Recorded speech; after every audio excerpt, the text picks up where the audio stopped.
Oh, I think that's recording. I didn't even know. Oh, hi. It used to give me the little audio cue. This meeting is recording. So didn't do it now. I just updated my Zoom. So, hey, Larry, how are you? Hey, I'm great, Robert. Thanks for asking. How are you? Doing well, bud. Thanks for joining us here on the Community Bridge program. You are our featured person for the month of April, Parkinson's Awareness Month. Couldn't be anyone more perfect, in my opinion.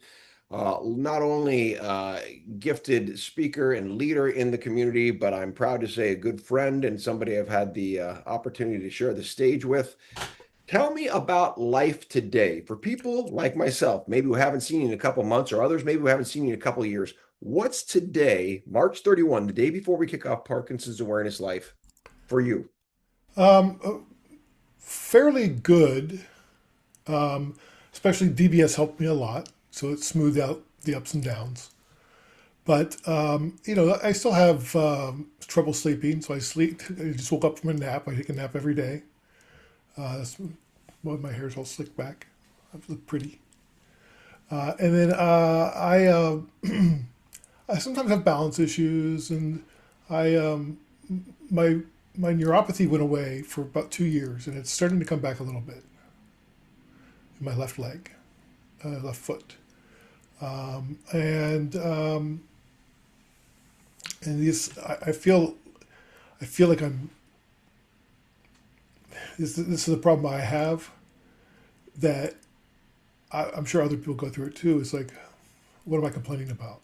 Like I feel like the complaints I have are so minuscule compared to what other people are going through with Parkinson's. Hmm. Like, you get that imposter syndrome a little bit. Wow. Yeah. That's fascinating to me. Larry, Like, I'm not sick enough. gosh. So I think you're hitting on something really important before we dive into anything further, which is, I mean, the right to say it's not okay because Parkinson's has this confounding thing about it. And I see people do stuff sometimes that I'll be frank, bothers me. They minimize the difficulty. And I don't know if it's because they don't want to either be, sometimes I've heard they don't want to be stigmatized, or they don't want the pity, or they don't want the attention, or they don't want to be a burden. I'm not saying you're saying any of those things. The problem for me long term, and coming from where I'm coming from with my dad, who's 25 years in Yeah. and has a lot of needs by this point, wheelchair bound and otherwise, is to say the reality of Parkinson's, my perspective, is that regardless of what you're going through today, the long term is exactly what's on your shirt. Yeah. Right. Even if today's not that bad, okay, great. That doesn't mean you don't have the right to speak with great ferocity, anger, frustration, anything else you're feeling, because the truth is, it's not going to get better. And that to me is the point of standing in the place of saying, I don't care that I look fine to you. This is going on inside of me. Right. That's my perspective. Take that. I appreciate that. Thank you. Mm, The one big frustrating thing I have is my voice. mm. Yeah, everybody talks about how oftentimes DBS will take it away quicker than not. We tried really hard to manipulate it during the surgery, so it was strong, but it's fading, and this is about as strong as it gets. Let's talk about that because that's a big part of your identity, your voice. You spent how many years in radio broadcast? It's 30 plus years. So your voice and your, people hear you. And I know there were the stories before about being, the voice of Parkinson's, especially early in your diagnosis, that Yeah, God gave Parkinson's Larry, as it were, yeah. to, be that, and your podcast, award-winning podcast, and just using your broadcast expertise. When that gets minimized or compromised in some fashion, what does that make you feel? Well, it's frustrating for sure because you know what you were able to do, and you have to adjust your expectations. Hmm. I did some VO work not too long, just last week, and it was just like 4 lines. But in order to get it strong enough, it took me like an hour because I had to keep doing vocal exercises and keep like just to get that strength up and make sure I did the right time in the morning, where it may be stronger than the afternoon. and you had to wait a few days to make sure it was a good day to do it. It's like I can't just call upon it like I could before. And this is stuff you do in your sleep. I mean, 4 lines would be like nothing, Oh right? yeah, it'd be 20 seconds, and this was an hour and a half. It's like Yeah. crazy. So, yeah, I understand the frustration in that. And because your voice is so personal and it expresses so much of your identity, do you, I mean, without getting too far down the road, do you look at other means of expression, other ways of becoming or remaining Larry, even if the voice isn't the identifying feature anymore? Sure, absolutely. I've been writing more op-eds. And putting it on LinkedIn. I feel by giving people the tools that I had and sharing what I know about how to use my voice to others who still have their voice, who can then use their voice. There's a lot there that can take place. So my voice goes from being one voice to 1,000 pretty quick. So this bleeds right into PD Avengers, and really I think is a natural potential progression. Not saying Parkinson's is natural, but it's an aging progression that I know you're a sports fan. Just watching the NCAA tourney recently, listening to a coach talk about not being able to play like he used to play, however, having the influence over the number of players he did, and just like you said, amplifying. And there's that word, right, from Michael and Ray's new book, amplify. And Yeah. that's what you're doing. Your voice was only going to get so far on its own. Now you are enlisting and sharing. And PD Avengers, well, take me from the ground floor. How PD Avengers started and where you're at now. Well, sure. So in the year 2000, way back when, we take the time machine back. Welcome back to 2000. I'm Larry Gifford. Back before, there's this new thing called Zoom. I don't know if you know. Have you ever heard of Zoom? Yeah, Just, just yeah. And we started doing Zoom calls with people with Parkinson's to talk about this new book called Ending Parkinson's. by the way, this is 2020, right? 2020. Yeah. What Yeah. did I say? I think you said 2000, and I was like, yeah, this is really kind of going in a different direction, I Oh thought, but I'm going to shoot! clarify 2020. In the This year 2000. That's the Conan bit, one of my Yeah. favorites. Uh, But sorry, 2020, 2020. the 2020. same time as basically the pandemic. So add that to the list of things that are going wrong today for Larry Gifford. So good. And so 2020, we started doing these Zoom calls about the book, and we invited all the authors on to talk about it individually. And Boz Bloom got on there. He goes, "I'm glad you guys like the book and all, but it's a prescription for action. What are you doing?" Mm. And we were all like, So that was the stoke that we needed to set this fire of part PD Avengers. And Tim Haig Sr. and Sonia Mather and myself all live in Canada, and we started the process of becoming an official nonprofit and set the basic vision and mission for the, because what we didn't want to do is we didn't want to usurp anybody's power or usurp any other organization's space. We weren't there to compete. Right. We were there to fill a hole. There was no other organizations that were patient run, that were from the voice of the people Right. with Parkinson's. And it's an interesting thing you bring up because the competition within, major agencies, you and I know the reality is from working intimately in space, they're businesses. Yeah. And I don't know if it's been your experience, it's been mine. Sometimes there's been some frustration in getting caught in the wheels or getting stuck in the gaps left behind, lost in the cracks, whatever the metaphor is I'm looking for in these big agencies. And you say you're doing this thing. And maybe that's part of the reason why PD Avengers came about because the voices weren't being heard the way you wanted to be. Well, like for my podcast, even when life gives you Parkinson's, that originated because I was looking for a podcast from the point of view of the patient, from a Right. person with Parkinson's. And at that time, There were none. So I said, I guess I'm going to have to do this by myself. Hmm. And now there's a lot. I'm glad. There's a ton of them out there. Yeah. And they're great.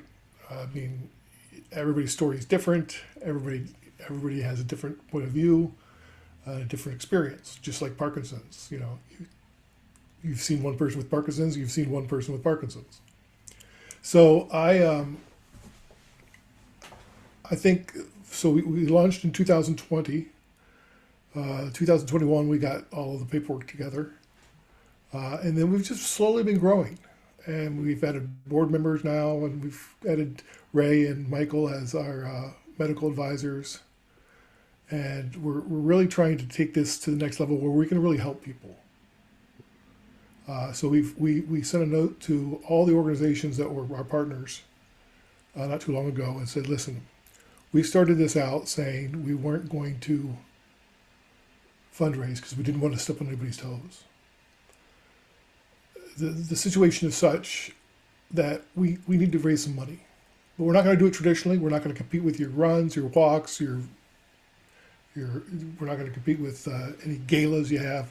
We're gonna do it differently. And so, like starting in April, we're teamed up with PMD Alliance, and we're doing a fundraiser, but it's around F Parkinson. So you go to f-parkinsons.com, and we have billboards in Times Square that say that. We've got them all over the country. We're going to have them, and it's a really great campaign about Parkinson's could be you. How it's in the air, it's in your water, it's on the crops, and each follows with a little tidbit of a little factoid, and then it's Parkinson's could be you. And I know from my perspective, when I was diagnosed, so it wasn't like I was expecting the diagnosis. Like it just came out of the blue and scared me to death. I mean, I didn't know if I was going to die or not. I didn't know what was to come. Right. So for me,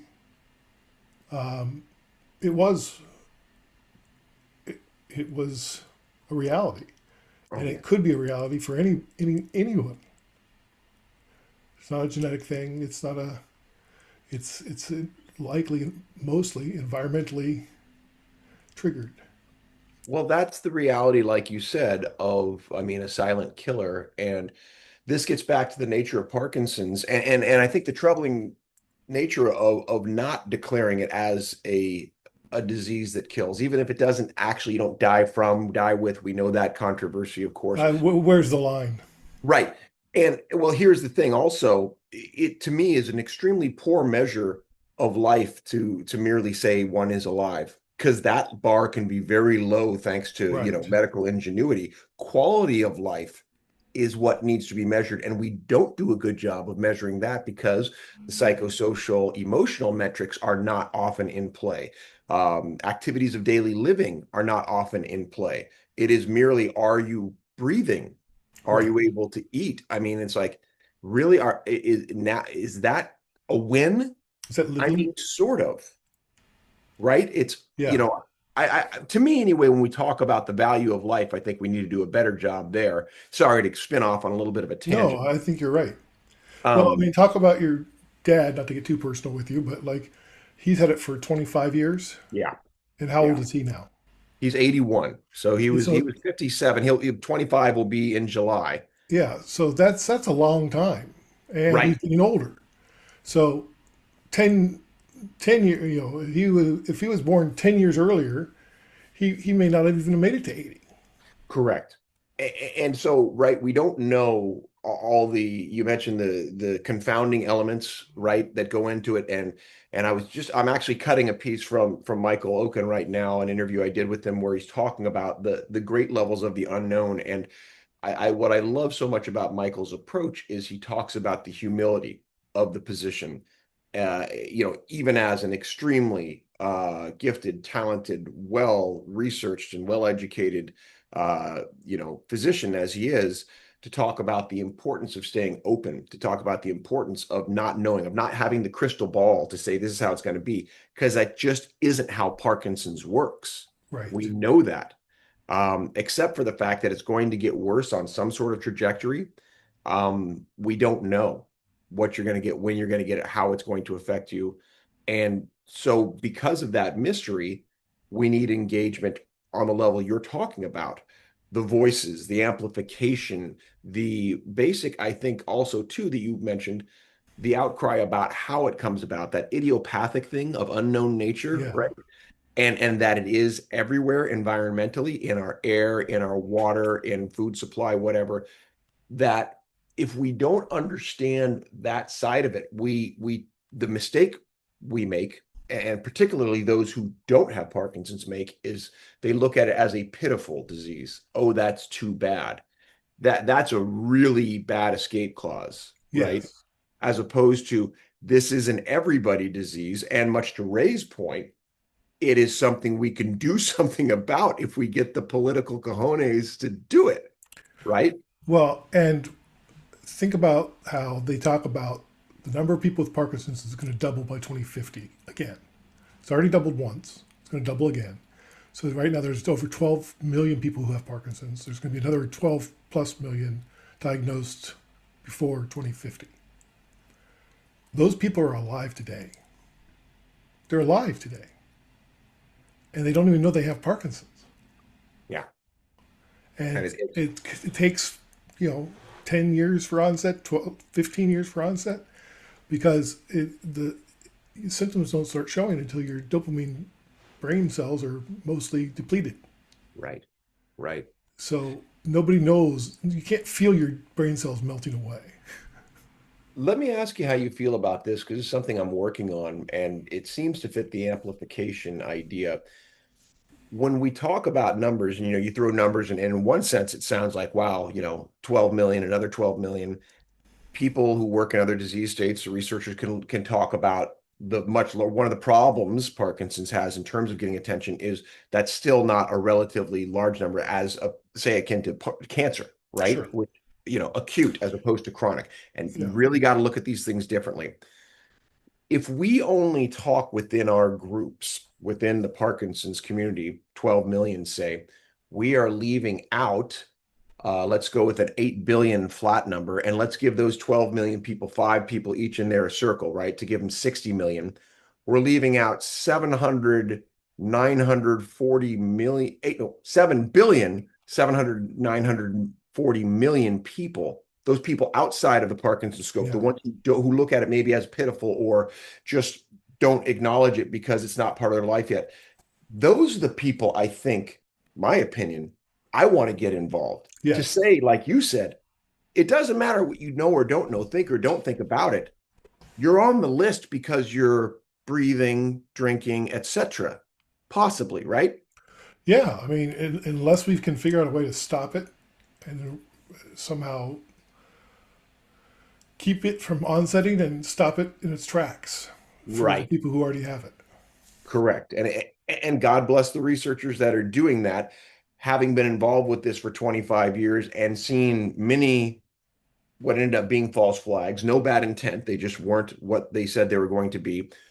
I don't put my personal time as a caregiver, as an advocate, into that. I sure donate money, whatever they want me to help raise their voice to, give researchers what they need. Absolutely.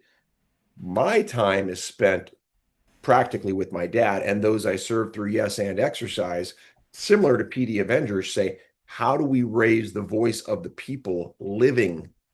And, Right. and by the way, that includes care partners, family members who are all affected. It's care partners, especially. Yeah.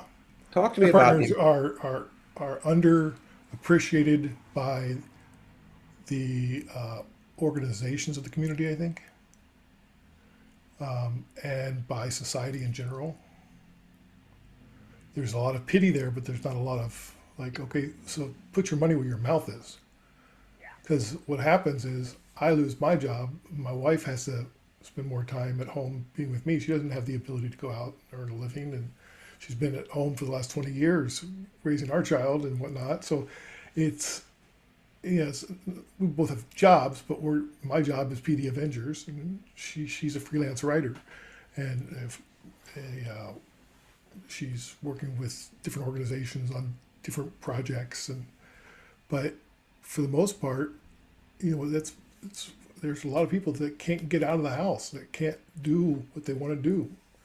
And we just saw the most recent numbers out of Washington: $82 billion of fiscal impact for Parkinson's disease annually, and they only spend $280 million on research for Parkinson's.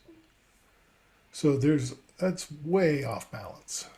Yeah. Yeah, So when we talk about, if people, like you said, can't see the human side, you can bring in financials, which yeah, help sometimes people quantify the reason they end up giving or not giving, whether that's care or money, and say the lost human potential, the lost workforce, the lost society engagement, all of those things are there on a level that, like you say, isn't understood because of not only the person with Parkinson, but their connection to their loved ones, be it a family that's being raised, be it a husband or wife. And maybe even there are certainly stories within the community of people who have Parkinson's taking care of their aging parents with Parkinson's. right. And I'd love there to be a way we could develop a fund for care partners where they could either dip into it and take a couple days off, or there's some sort of regular payment they got, or whether it's federally funded or privately funded. I don't know how that works, but I have a dream. Well, you're speaking it into existence right now. I mean, I think Yeah, that's what you both your platform and my platform exist for is for having a dream. I mean, here you were, like you said, just in DC, the sacred hallowed ground where Martin Luther King did make that exact "I have a dream" speech. And you speak it into reality, and we go out to people and say, this is why that dream exists and it needs to be for all of us. The spotlight on caregivers, like you say, it just needs to be brightened by 100 times. right, And so that, the family unit surrounding the person who needs the care can exist. right. That there's, food and shelter and whatever care needs to happen. And I so agree and thank you for saying put your money where your mouth is. Well, and I was put in a position where I had to basically retire from my occupation at the age of 50. Well, there's a lot of living left to do, hopefully, and well, a lot of life years left, and and we're not say even close to retirement age. I mean, I didn't expect to have to retire by 50, so we've not been planning for that. So that's like, whoa, holy crap! And for many people, their 50s into their mid 60s are some of their top earning years Yeah, because you are senior level wherever you are. You've earned that, and therefore the compensation is thought to accelerate, and therefore you can, push your investment into whatever portfolios you have, right? yeah, for sure. So when that's unceremoniously ripped from you. Yeah, your story is one that we heard back in 2004 from a gentleman who let us stay the night with him in Detroit, who Yeah. had somewhat advanced Parkinson's, didn't know us, but just loved our story. And we stayed the night, and he said that exact thing. And it stayed with us all these years about, what do you want me to do? Go in a corner and die quietly? Right. And it was just, I loved his authenticity and the frankness of it because that's how it felt to him. That was the reality of what his life looked and felt like to him. And, at that time, my dad was quite mobile, and people questioned, does he even have Parkinson's, right? Sure. 3 years into his diagnosis, 60 What is years that? old. Who's gonna? It's like when people are like, "Oh, I don't know that they're this or that," or like, it's, being gay is a choice. It's not like all these weird arguments. Like, why would I choose to tell people I have Parkinson's? Like, God. Yeah, like you like, need a dude, meter on the side of your head that shows dopamine levels or something. You go, you yeah, see, it's yeah. low. Well, I've got these bore holes from surgery, so No, I did that for the aesthetic. okay. Yeah, Going for there's that Shrek costume, first prize. yeah, absolutely. I am committed, man. Yeah, Yeah, boreholes. That's a good name for those people out there, the boreholes, not listening. What do people have to do? I want to go back quickly to your F. Parkinson's campaign with PMD Alliance. Where do they find that? f-parkinsons.com. Wonderful. So And they can go that's to PD Avengers, they can go to PMD, it'll be all over the place. But great. So that's something to get involved with this month, part of our community bridge. I'm so yes. excited about that. And also PD Avengers generally. What do people have to do to get involved? What does it mean to become a member of PD Avengers? Well, it's really interesting. It's evolving, it's changing, it's growing. So, like for Spark the Night, which is a big initiative that we have annually for the 11th of April, World Parkinson's Day night. It's where we invite buildings and bridges and iconic landmarks around the world to light up blue. And we reach out to them individually across the states, Canada, around the world. I just got a letter from a woman today who says, we're going to light up this Parliament Hill in South Africa. I was like, all right, yeah, that's awesome. So we have about 650 or so sites that are going to light up right now. And we had about 600 last year. And it's going to light blue. But the addition this year is we're adding personal sparklets. So these are personal blue gestures. So you can dress in blue, you can wear a hat that glows, you can wear, Mm, and then what the idea being, you want people to ask you what's going on. So then you right. can tell your story, or you can talk about Parkinson's that way.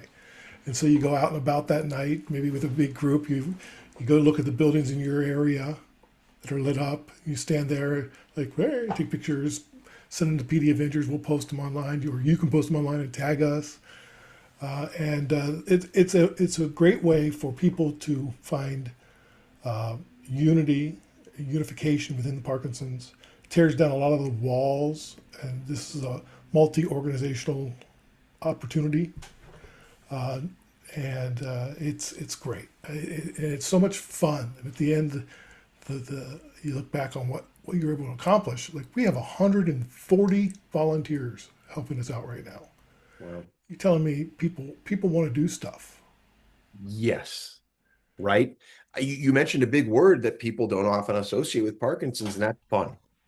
It is possible because you're still a living, breathing human being, and talk about quality of life, to not only engage with, but to use the practical value of fun to engage others, right? right? I mean, it's a sticky sauce, when people see you get they go, what's going on? I want some of that stuff too. And all of a sudden, the person who didn't know anything about Parkinson's has got a glow hat on, is walking around with a stick. I met somebody with Parkinson's and I'm going to fparkinsons.com, and that's funny, and it makes me think, or Yeah. it makes, whatever, that's we can use that. Well, yeah, for sure. It'd be funny. It's funny, and you know that from improv. And then I just started doing some stand up recently too, How's which that is going? it's horrible. It's so terrible at it. Perfect, perfect. Yeah, but you fail forward and fast. Look, stand up, I did it for about 2.5 years in LA when I first moved down there, and it was both the most exciting and terrifying and difficult Oh, it's art so hard. I've ever done So by much far. writing.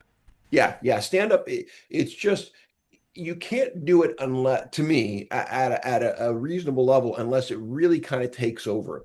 And when it started to feel like it was taking over for me, at any rate, I didn't like the voice that was taking over. I was too Oh, cynical. I was getting laughs, but I said, "Ooh, I don't like those laughs. I don't like the guy that's making people laugh that way." right. Um, have you seen the new Will Arnett film? Is this thing on? Bradley I've Cooper. not seen it yet, but I can't wait to see it. Do, because you're doing stand up. You should. It's a wonderful, intimate look at the form through a new player in a Yeah. stage of life. And Will Arnett's amazing. And yeah, yeah, yeah. So anyway, I love the idea that, again, yes, laughter in Parkinson's, we know, and we'll see here at the World I, Parkinson's Congress. There's yeah, going and to be I some think there'll comedians. be. I think forever Parkinson's and laughter can now move forward together. Where for before now, this generation of people with Parkinson's, I think we whispered about Parkinson's. They got Parkinson's. Oh, do you know the Neil? That reminds me, the Neil Simon play. What was it? Gosh, it was the one where the character did exactly that, and they were talking about cancer. Cancer. Yeah, you know what I'm talking about, right? Yes. Um, I love Neil Simon, and it's killing me. I can't come up with the name of it. But exactly, right? Like again, like it's a shameful thing. Like you're invoking God to strike you down or accelerate what you already have Right. if you say it out loud. That's what we've got to blow up, and comedy is perfect for that. Yeah. And I think it's okay to have Parkinson's and have a good time. Oh, how dare you! Yeah. Fuck you, Larry. Boy, I've been waiting to say that. Does it feel good? Get it But out. Get it out, Robert. but that is the thing though, right?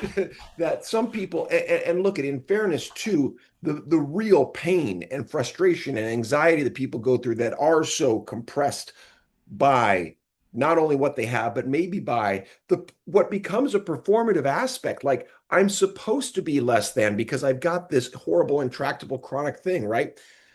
And I've seen it when I've gone to speak sometimes when even I put music on or danced or played games, and there's some people who get a little uncomfortable.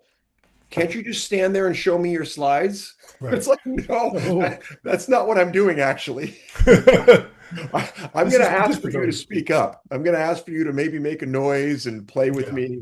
And yes, like you say, have fun because I think people forget that that's part of who they are. It's their That's part of birthright. living. Yeah. And it's And it's okay to, medicinal. it's also good to cry because you don't Yeah. want to bottle that up. I Yeah. mean, all these emotions that we see as taboo or we see as maybe I haven't earned the right to be that sad or maybe I haven't Oh, man. earned the right to be happy and still have Parkinson's. Like the mind plays lots of tricks Yeah. when you have this fucking disease. Yeah. Thank you, and thanks to Michael J. Fox for making this popular, right? On Right. Shrinking, like this is starting a whole new candid conversation about Parkinson's. Shrinking is, and Michael J. Fox's character on there with oh, Indiana Jones, Indiana Jones. Yeah, Harrison Ford, yeah. I who is was, brilliant, by the way. I mean, he's they both great. are. He's great, and I think that they're moving the storyline along faster than is real, Mm. but it's really effective. Well, and you and I, we live in this space professionally of storytelling. We know the value of, we know how it works. Stories aren't necessarily there. In fact, especially because how I teach it in cinema therapy, it's antithetical. I don't want your daily life story of brushing teeth and my hand shook just a little more today. It's like that's not a story in the broad sense, right? Right, That a story that does capture people, and let's again talk about those just shy of 8 billion we're trying to get outside of our echo chamber, needs to perform at a certain pace where the stakes are up here and the engagement is up here. And so if it acts on screen in an unreal time, it's because we're not watching it in real time. right. We're watching a story that is a stand-in for a larger truth, perhaps a metaphorical truth, something that speaks to a reality that otherwise people wouldn't be able to digest. Just Well, because Parkinson's may move glacially doesn't mean we should diagnose, I mean, only present it that way. And I'm sorry for right. cutting you off. Go ahead. No, I cut you off first, so I'm sorry about that. Very Canadian of you. Sorry. What I was going to say is that when when we're storytelling and when there's storytelling on TV, like if you look at Harrison Ford from the first episode to now, Mm. his progression's been great, but each week it's just a little bit more, just a little bit more, just a little bit more. And I think that's really interesting how they're doing that. And so if we go back now and watch episode one of season one, Sure. it's going to be a whole different energy, a whole different walk, a whole different shake, a whole different like his symptoms weren't as visible. Well, and here's the nice thing that the show does, and maybe it's because it's born into, or one of the things it does, that it's part and parcel of the world of psychology. That's who they are, right? Shrinking the title and everything. That the tremors or anything else, the cardinal signs that people pay attention to, that's only the surface, and that's not nearly what they don't stop there. Thank God, Right. because so many people do stop there. Right. Oh, yeah. Well, and shrinking, by the way, double entendre, because Parkinson's makes you shrink as a Very person. good. Close in and you stop moving as much and you stop talking as loud and you just sort of shrink as a person. Mm. And by the way, always stretch before attempting a double entendre. You could pull a hamstring. You could pull a hammy. Yeah. Yeah, yeah. It's I it's did that it's. once. Was it yours or someone else's? No, I pulled a hammy out of the fridge and ate it on a sandwich. See, this is the kind of stuff people you get to see when Larry and I take the stage. Pull a hammy sandwich It's out not of a the hammy fridge. sandwich. But I do want to invite people to go to pdavengers.com and check out Spark the Night or sparkthenight.org Great. because there's still opportunities for you to participate in that. Yeah. And as we're talking about fun, just get some blue light bulbs at the store and put them on Yep. the front stoop, and then have your neighbors ask, "Why did you do that?" Funny you ask. Funny, you ask. You may not know this, but I have Parkinson's, And I feel this way about it. and I feel this way about it. And this shirt is such a bold, Yeah. brass, Yeah. brash. I can't believe you're wearing the word fuck. Hmm. Why are you? It's such an angry shirt. I mean, this is not an angry shirt. Mm. I don't see this as an angry shirt. I see this as a celebration of having Parkinson's. This is how we feel. Like just Yeah. fuck Parkinson's. And Yeah. like I don't know any other organization that would put their logo on that shirt. Yeah. Because what you're doing really is you're giving permission. You Yeah, have the right to feel this way. You have the right to present this way. And again, to give a stark representation of how this is. And that's how the line came out in that beautiful scene between Michael and Harrison, right? I yeah, mean, it was stumbling, it was bumbling, it was kind of whispery at first. And ultimately, I think that was Michael's gift to Harrison at the end, and Harrison came back, yeah, fuck Parkinson's. And I was like, oh no, I can't really, you're right. Fuck Parkinson's. And the more we can say yeah. that together, that also gets people to go, oh, you know what it does? It gets them off of that damn story that I hate. It's not that bad. Right. It is It is that that bad. bad. I wouldn't say, I'm not saying darn Parkinson's or shucks Parkinson's. No, fuck Parkinson's. Yeah. Oh, this must be a problem. Great. Now you're in the conversation. And we also have these with F dash dash K. If If it's really, yeah, if it's that for you. you can buy yours today in many colors at pdavengers.com. Go to the swag store. So pdavengers.com has many 15 things. bucks. 15 bucks. I mean, that's ridiculous. It's We're the, not making money on them. We're just selling them. you can't get a bag of cotton balls for 15 bucks. I mean, come on. So A, you get the shirt. B, you sign up to be a member. Yeah. C, you get ready for World Parkinson's Night and prepare to spark the night, April 11th. Yes. What else are we missing? Anything else people need in their community bridges? I mean, here we are. It's the night before Parkinson's Awareness Month, man. I feel like we're unwrapping Christmas gifts. This is Oh, great. yeah. This is great. That's what the I, beard's about. well, that's what the beard's about. Let's see here. Let me get out my handy dandy guide, my Parkinson's guide Yes, from Spark the Night. Oh, yes. Some statistics for you, Robert. please. Now we consider ourselves a global organization because we want to help people around the world. We want to bring the community, the global community together. So, well, you'll hear in the U.S. every 6 minutes somebody's diagnosed with Parkinson's. In the world, every 25 seconds somebody is diagnosed with Parkinson's. That's unbelievable. And then I have a quote in my own brochure that I'd like to read to you. Please. Parkinson's didn't just change my life, it changed my purpose. Mm. And so Parkinson's, my whole career was building up to this moment.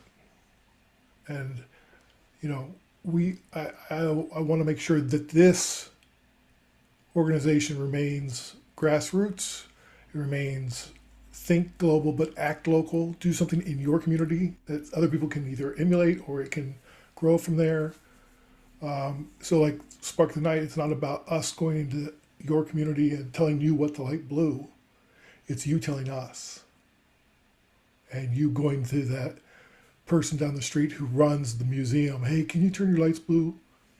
That's what's gonna, and it's about making sure we're visible, making sure that because we're not often heard, but we can be visible. And then people who support us, our care partners and our families, and those 8 billion people we're trying to get under the hood, they can speak for us and say, "Yeah, he's got Parkinson's. It sucks. Fuck Parkinson's."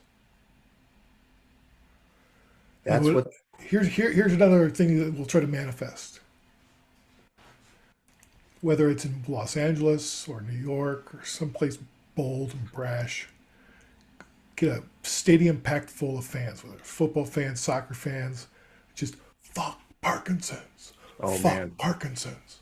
That Okay, so let's speak that into existence right now. Ryan Reynolds, you're out there, somebody, somewhere. You got Wrexham, right? oh You yeah, got fans who would get on board with this in 2 seconds, and you're the perfect guy. So, Ryan Reynolds, you're out there. I'm calling to you, man. What Larry just said, yes, and let's have that happen at a Wrexham match. you heard it here first, folks. There it is. I mean, it's a brilliant idea. Drop a little bit of sauce on it, and Ryan, run with it, brother. We love you. Get Deadpool to make it happen. Let's, Yeah. talk about the Avengers. We're right back. Yeah. If you're in New York City this month, go to 42nd Street and 7th Avenue in Times Square to see our billboards. We have 3 cascading billboards. One of them's 100 feet tall. And it'll have this message of it's in our air, it's on our crops, it's in the water. Parkinson's could be you. And we use the faces of people with Parkinson's. And it's really powerful. It's a powerful, bold statement that I haven't heard before, where we're making it so personal. Parkinson's could be you. And make sure you stand in front of it, get a selfie with it, put it online, tag us. We want to celebrate those people that go out there.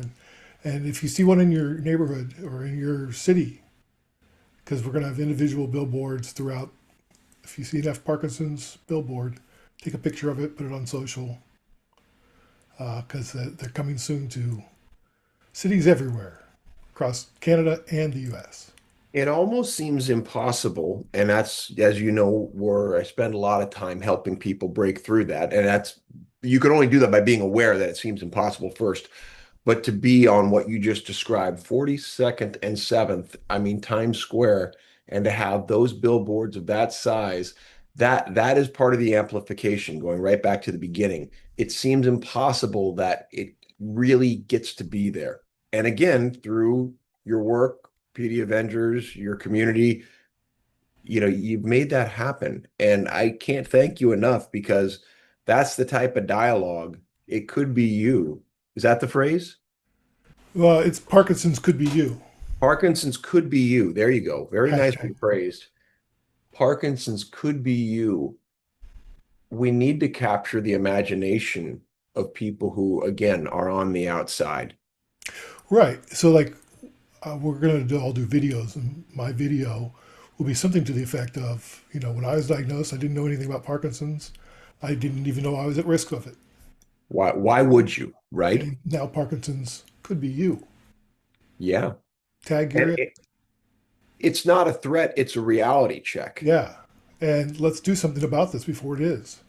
Right. I mean, again, Ray screaming from the top of his lungs about this is the low-hanging fruit.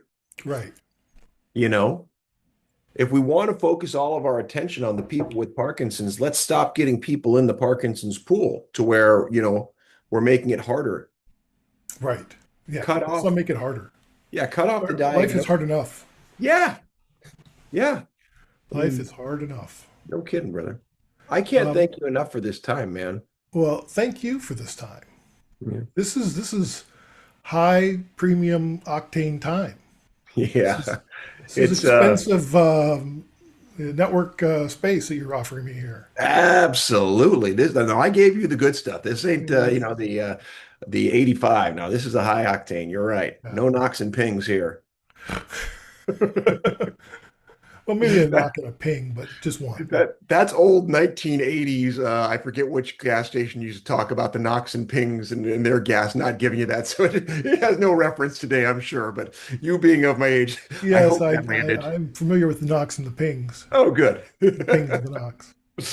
Wonderful. Well, Larry, I want to make sure we covered everything we needed to cover, right? People know where to go. I'll put it, of course, in the feed as well beneath.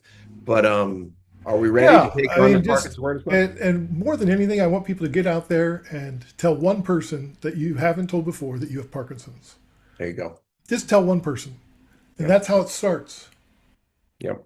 Because people will be like, "Oh, I didn't know you had Parkinson's. What's that like?" Yeah. And don't dismiss it. Don't go, "Oh, it's not that bad." There it is. That's what I Don't really dismiss want it. to jump on. Let them come in with you. Yeah, show them around. Wheel them through your life a little bit and let them know what your difficulties are. Boy, that's the big ask, and I'm glad you're making it because you're right. I think there are people who walk up to the line to saying, "Yeah, I have Parkinson's," and they immediately hedge, like you just said. But don't worry about me. Yeah, And it's it's not like, our job to make them feel comfortable. I no, think it is. no, it is Because our job. people try to put us in that position of, oh, I'm so sorry. You don't have to be sorry, but just Yeah, tell your lawmaker the next time they go for a vote to vote for Parkinson's research or to whatever. I'm not asking for your pity. I'm not asking for, your sorry, as it were. I'm asking for your vote, your engagement. I'm asking for your caring.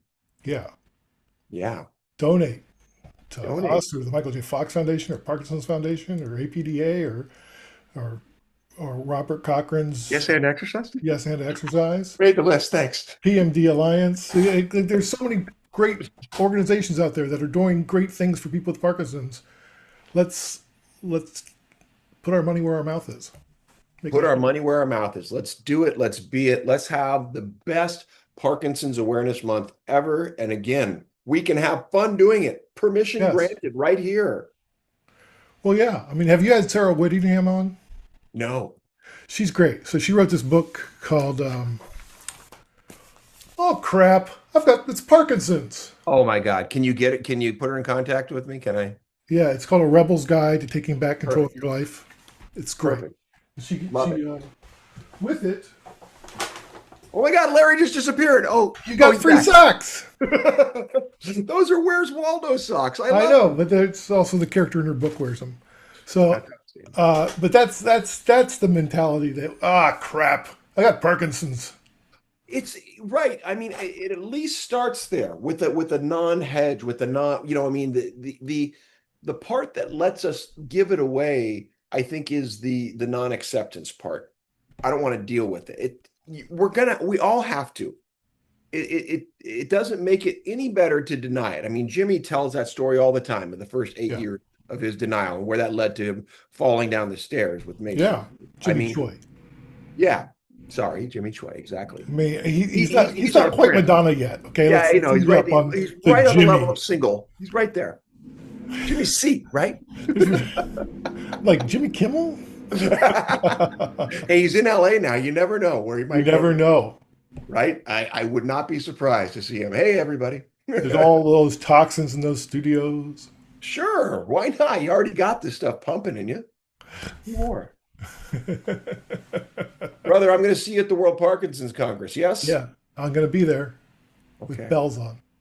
Bring the bells, bring the blues, bring everything you got. Are you coming to the baseball game on Saturday before? I don't think so. Okay, I think I'm otherwise occupied, but I hear it's going to be a great time. we'll do The that. beatbacks are going to be in fine form. They're playing at the old Bob. I loved That it. is. I loved it when it was the Bank One ballpark, and you could call it the Bob. That was when we went too. Yeah, it was fun. But great food there too. Great food, great city, nowhere. And I can count on you to come to the premiere of Third Base, though, I hope, on Wednesday. Is that something you can Well, do? if you missed that, you might as well not even consider yourself a person with Parkinson's. Thank you, Larry. Big premiere, world premiere of World Parkinson with premiere. Third Base at the World Parkinson's Congress. You got to be That's there. Thanks, amazing. Larry. All right, brother. Um, I love you. I love you too, man. And I will see you at the World Parkinson Congress in Phoenix. And I just found out today that one of my little what are they called, abstracts. It's gonna be on the tour. That's what I'm talking about. Yeah, That a you boy. learn all about how sleep and Parkinson's are related. Good on you, man. I will be sure to visit your poster in the wall of posters. Yes, I better start on Yeah, I'll let you go so you can get started. Be well. that. Send love to the family, please. I Okay. will. Take care. You too. All See right. ya. Be well, buddy. Bye bye. Bye.